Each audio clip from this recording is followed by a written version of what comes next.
I believe that there are a lot more people who are visionaries than who are great integrators, because it's easy to dream and not get anything done, right? It's very easy to do that.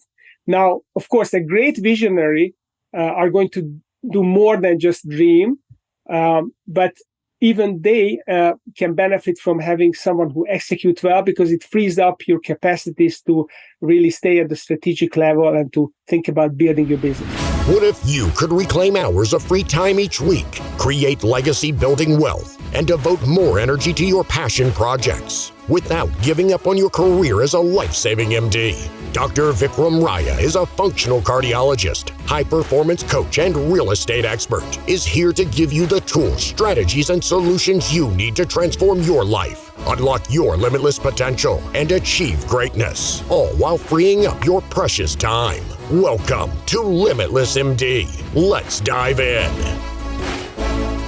Welcome back to another episode of Limitless MD. I'm your host, Vikram Raya, and today I have a good friend, Steve Preda. He is not only an author, a speaker, a business coach, and not only did he sell an investment bank in Europe for a large sum of money and moved to the United States in 2012 with his family to live his second chapter of life, but he's also one of the business implementers in two of my companies, Limitless MD and Viking Capital. Steve, welcome to the show.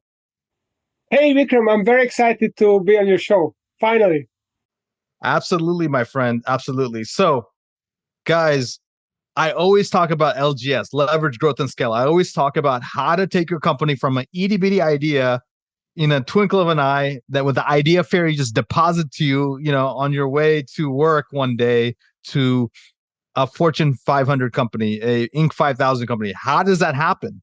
And, after the early stages of a business or an idea, you need to germinate it and need to ruminate it. And then once you start having, I would say, at least 3 to 4 employees and you have some traction, something as powerful as a business operating system will really take you to the next level. So Steve, talk about sort of the journey of you becoming a business owner to business coach. That's been a really rewarding journey. So as you said, I was an investment banker. I started my own investment bank back 20 years ago in Central Europe, in Hungary, and we grew pretty fast. And one of the things that allowed me to grow was this book called The E-Myth by Michael Gerber. So that was back in 2005, and I read it, and I got really excited because Gerber was talking about working on your business, not in your business. He introduced this concept of you kind of elevating yourself above of your business and looking at it as a totally independent entity that you put together. It's like a Lego. You put it together and it's going to work great.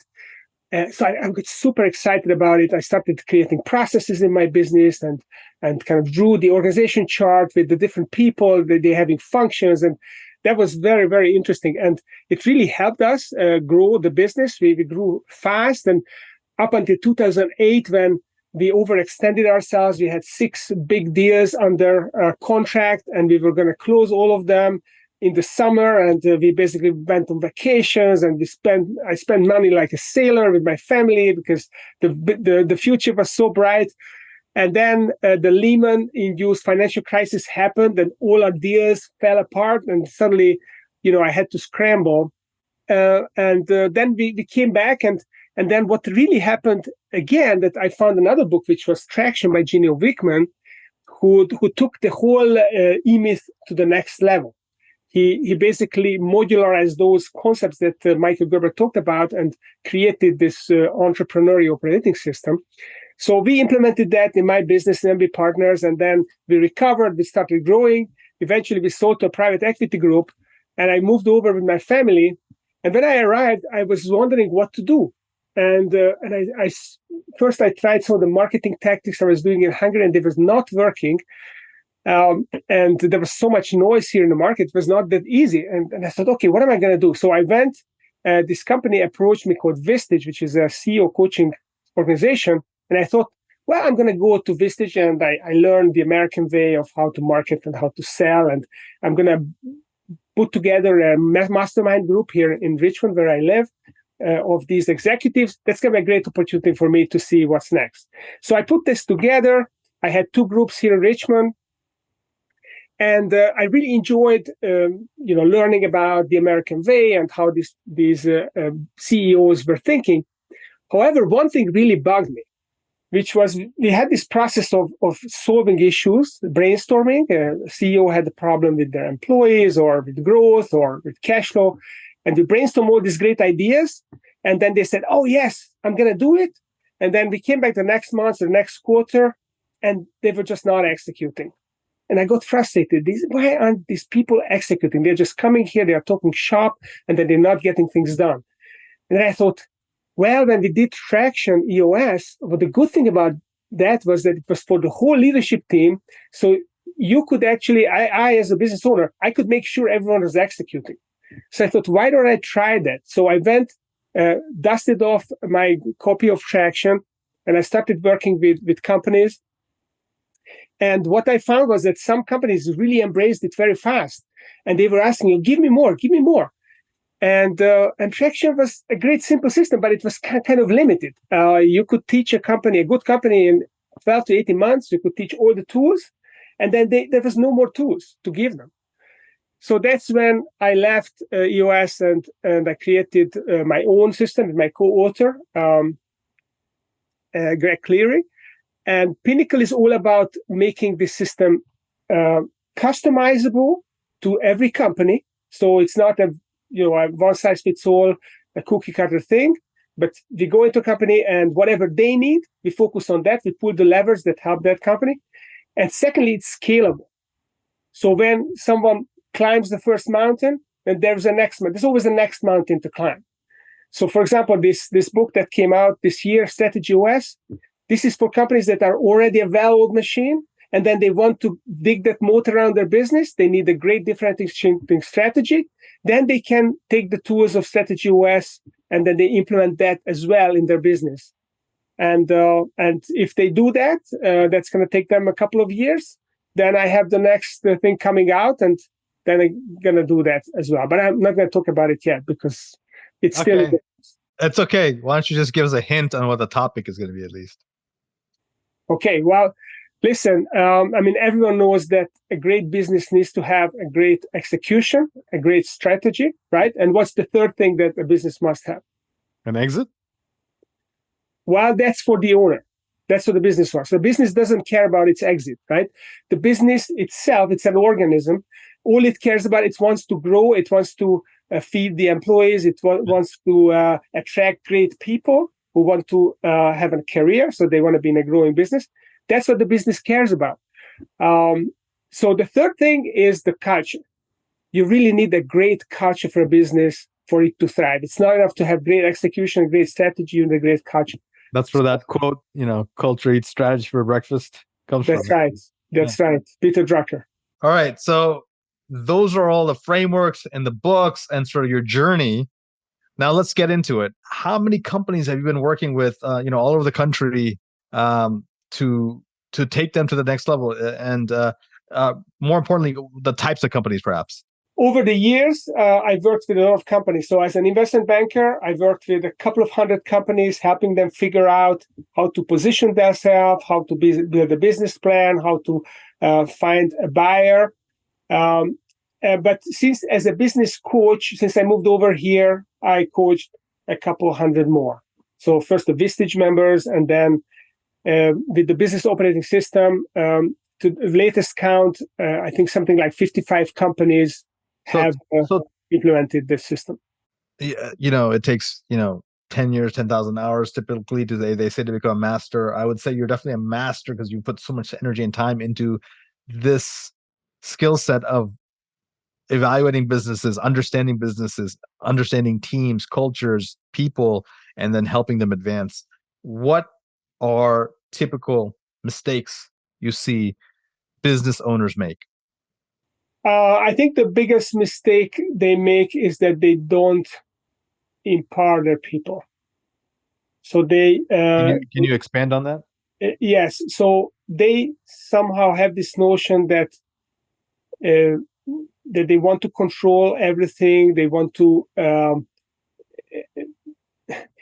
put their own stamp on the business. They think they know everything better because they are the entrepreneur. they are the business owner. They came up with the idea. They put it together. So they have this notion that they must be the one who knows everything better. Otherwise, they couldn't have done this. And it looks logical on the face of it. But on the other hand, when you are, what's the phrase, is that the jack of all trades is master of none. So when you're the business owner and you know everything, yes, but you're not devoting all your time to any slice of the business. So you don't know any part of the business at that deep a level. And yes, you may be surrounded by people who also don't know it better, but that's the game. You have to find those people who do know it better, or who have the curiosity and the desire to know it better. And you hire these people, and then they're going to be much better in those functional areas of the business that you used to do yourself. And you just let them loose. You let them do it their way. You just give them the vision, and you let them reach that vision the best way that they know to do. And this is what you're doing. I mean, you're most of your businesses, you're pretty hands off. You've got great people, and then you give them very lofty goals that sometimes they're gasping in these meetings that is not possible. And then you have you're projecting this reality distortion field, and then they basically, you sell them on the vision, and then they start to believe it, and then it happens. So that's what you need to do, but you need great people, and you need the great business that attracts those people. So I wanna explore this concept. Initially when I was like getting into business and entrepreneurship, I heard the concept of a CEO and a COO, and I thought that made a lot of sense, and that's what I was told and I've seen for many years. And then as I started learning about business literature, and you mentioned Traction, and I read Gino Wickman's book, he mentions the term of the visionary integrator. Can you talk about that, and then maybe also talk about the evolution of how now it's you've taken that to this concept of the 2IC and visionary, and sort of talk about from CEO to COO to visionary to integrator to this other concept. Maybe you can talk about that transition, what it means, and how people should start looking at things. So there are different ways of looking at this, the different schools of thought. There is a school of thought that you have two types of people. You have these visionary people who have lots of ideas, and they're very excitable people. They get excited about great ideas, and they have this self-belief that they can realize those ideas, and they like to engage at this level of dreaming, basically the dreamers. And then you have other people who are much more practical, who are much more grounded, and they like to get things done. They like to execute things. And if you put these two people together, then you have this magical combination, this CEO, COO, or visionary integrator team. So that's one school of thought. And actually, you see a lot of people. Actually, I believe that there are a lot more people who are visionaries than who are great integrators, because it's easy to dream and not get anything done, right? It's very easy to do that. Now, of course, a great visionary are going to do more than just dream, but even they can benefit from having someone who executes well, because it frees up your capacities to really stay at the strategic level and to think about building your business. The other school of thought is that it's an evolution.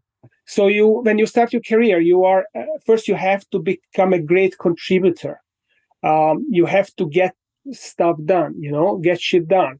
And when you do that, then at some point, you are going to want to leverage your ability to get done through other people. You learn to become a manager, and then you're going to manage a lot of people. And as you get more experience, your next leverage point is going to be to not actually spend your time managing people, but find someone who will do that for you, who you can get really on the same page with, and then think about the big picture ideas and put together these teams that then can manage themselves. And then you are basically just energizing these teams. You're like a nuclear reactor. You give them the energy and the ideas, and get them to buy into your vision, and then you let them loose, and they do the business. So there are two schools of thought. I tend to believe that the greatest CEOs, they kind of come up the ranks. So it's not like you're a dreamer and then suddenly you just find a person who's a great execution person, and they're going to get everything done for you. Because in order for you to have the credibility to attract that execution person, you have to know your stuff. You can't just bluff your way through. You have to have the experience. You have to have realistic visions. You cannot just come up with stupid stuff. Okay, so a lot of people, they don't get traction or they don't get momentum in their businesses because they're one of these kind of components and they don't have the complementary half. Is that what you're sort of seeing in some of the companies you work with? I think that you get to the point where you are really good at managing, but that's not anymore moving the needle, because as managing people, you have a certain span of control. You can manage 5, 7, maybe 10 people at the utmost. But what's the value of that, of managing those people? Maybe it's $500,000 an hour, but where do you go from there? You have to go to the level of ideas and concepts and big relationships, and you have to free yourself up, and then you need that second person. So in my companies, I'm just going to share with the audience here, guys. I've always been more the visionary, and I've had companies where I never had an integrator and it never took off. But in the companies where I've had an integrator, a real integrator, and now I would say they're in the old concept of the visionary over the integrator. And I think I really like how Steve now talks about the visionary, and they call it 2IC, or second in command. And it's almost like a yin yang, if you can remember that Korean symbol, the black and white symbol. That is really, they work together really, and that one unit can essentially lead a whole company. And there's a book called Rocket Fuel that talks about these two people working together, being on the same page, making sure they're in the same space. So that's really powerful. So Steve, let's talk about this concept of moonshot goals and celebrating the 70%. I remember reading this in one of your books, and it really intrigued me. How can physicians who are starting their companies or whatever entrepreneurship or their clinics use this concept? So the idea of the moonshot goals is that in order for goals to be really motivating, there has to be a distance between your current reality and the goal, because that gap between the two creates the tension of that goal. If the goal is it's incremental, it's like grow 10% a year, who gets excited about it? But to 10x your business, that's freaking exciting. I mean, that can get me out of bed to 10x my business. So you need to have big enough goals to really energize the thinking. Also, when you have a big goal, it will force you to think out of the box. You cannot just keep on doing and running faster and go 10 times faster. Right? It's not possible. You have to break things and rethink things and do things differently. So that's the idea. But when you set these moonshot goals, then being a perfectionist and expecting 100% completion is demotivating and unrealistic. Because if I want to 10x my companies and heck, I 7x my companies, do I have to be depressed about that? Yeah, I'm not going to be crying about 7xing my company. Exactly. So it's basically saying, okay, this is an impossible goal, but this is what we're shooting for. And then if we end up 70% or higher, we're going to celebrate, because that is amazing. That is awesome. Now, the flip side of it is that if you make every goal in your company this kind of a 70% goal, then you're going to generate some level of mediocrity, because there are certain things that 70% good is not good enough. So a person who builds a car that is 70% operational, who wants to drive a car that is in the garage 2 days a week, right? It's useless. So for certain smaller goals, you have to be 100. You have to shoot for 100%. So when you have a moonshot, a big hairy audacious goal, but then you break down and you're going to have a strategic plan for the year, and then you have quarterly goals, and you want those quarterly goals to be actually tangible goals, so that you can hold your team and yourself accountable that you actually achieve it. Not 70%, which is harder to measure, but 100%. When I survey all the physicians out there, many of them fall in this what we call an operator category, and they're not really owners. And this operator owner, languaging has been thrown around for many years, but the people who are in the ground in sort of the hustle of it all, they think it's mythical. It's not really achievable. Can you sort of unpackage some of that? How do people really do become owners and not operators, or transition from operators to being true owners of a business? And especially if physicians and clinics and entrepreneurship of what doctors are trying to do.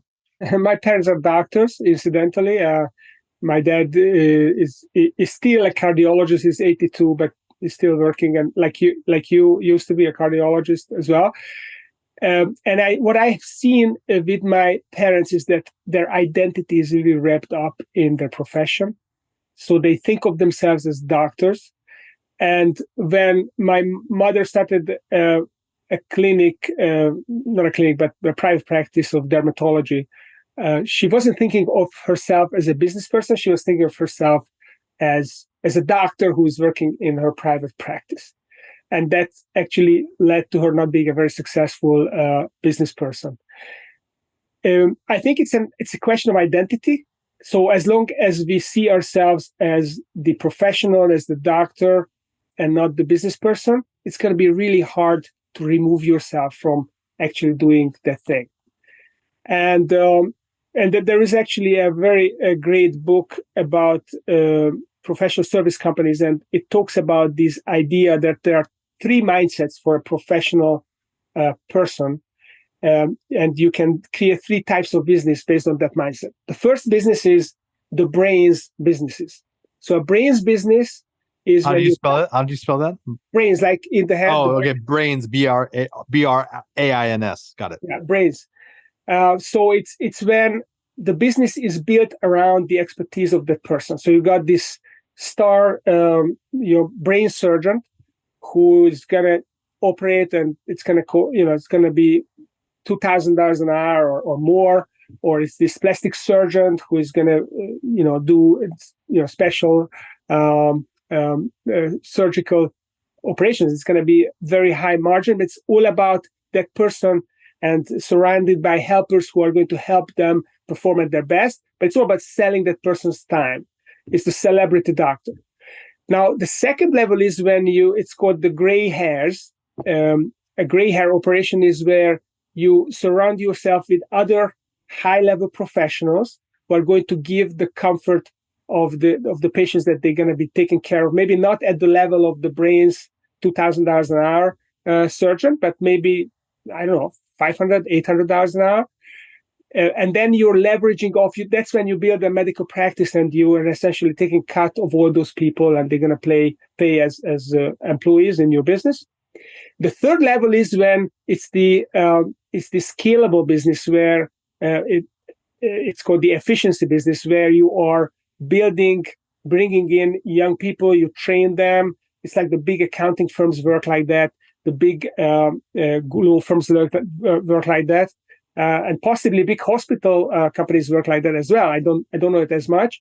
Where you bring in a young professionals who are highly educated and they're motivated, and you work them to have them work very hard, and they are in a apprenticeship, and they are there because they want to learn the profession, and someday in 10 years they want to become a high paid doctor, and it's going to be in this meat grinder. And then some of them are going to raise to the top, and they're going to be hospital directors or partners or whatever, and the rest of them are going to leave. So these are the three models, and actually I only think the third model is really a business, because the second is a practice. It's a practice where you are taking cut from everyone else, but you're still there working in that practice. The third one is when you're removing yourself, and it's all the young doctors that do all the work.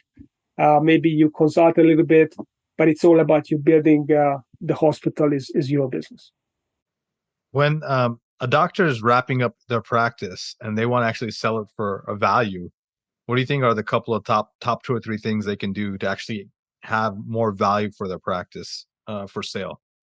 Depending on the branch of medicine, but what I believe is that what's most important is your relationship. So, do you maintain a relationship with your patients? Do they have an emotional connection? Do they are you top of mind with them? So do they feel that they belong to your practice and they want to be seen by you on a regular basis? If that's the case, then you have something to sell. If you're just, transactional, you don't really have a brand. If other people, for example, I had a cataract operation a couple of years ago here in Richmond, and I went to this eye doctor, Dr. Lipstock, and he treated me. I went to see him. He advised me, and then finally, when it came to the operation, he referred me to a surgeon who was operating this surgery center. And all he did was he got these referrals into the center, and he was operating. So he didn't have any relationships with the doctors. He was just an expert who were executing. He had the operation room. So I don't know if his business was more valuable than Dr. Lipstock, who was maybe not a star surgeon, but he had actually a lot of patients who were connected to him. I still keep going back to him. It's an annuity for him to have me as a patient, even though I'm healthy now. And this other guy, I've never seen him before. He may be very famous, but he doesn't get any recurring income from me. Got it.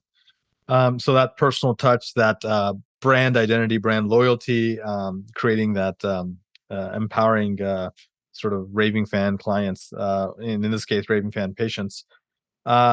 And we'll wrap up with this last question. You talk about 5Xing your business, following a lot of the strategies you talk about in some of your books. How does one think about that in terms of monetarily? Like, how it seems such like a big overwhelming task to 5X my business, but you really break it down into some simple steps. It's very simple. So what I say is that you can easily 5X your business in 5 years. So it's not 5X in 3 months, 5X in 5 years. And you can do actually much better than that. It's a very conservative plan. So here is how it works. You have to grow your top line by 20% each year for 5 years, which is very doable. So 20%, even a professional service firm, maybe a medical practice can do it, even if it depends on highly qualified doctors and bringing them into your culture. At about the rate of 20% a year, you can increase the number of people in your organization without breaking the culture. So that works. And this is all you have to do. So if you grow your top line by 20% for 5 years, that's going to 2.5 times your business. And the other thing you do is you just double the net profit margin of your business. And most companies have ample room to increase their profit margin by just improving their pricing, by differentiating their business, by creating playbooks in their business, by creating an execution cadence so that people are performing, and you've got goals and people have metrics, and you create this, and you have a meeting structure so that people communicate better with each other, and it will easily double the net profit margin in 5 years. I would wager that most companies can do it in 3 years. They can 5X their business if let's say they still do the 20% growth because the professional service business, but you can do better. But you can increase your net profit margin much more than just double it.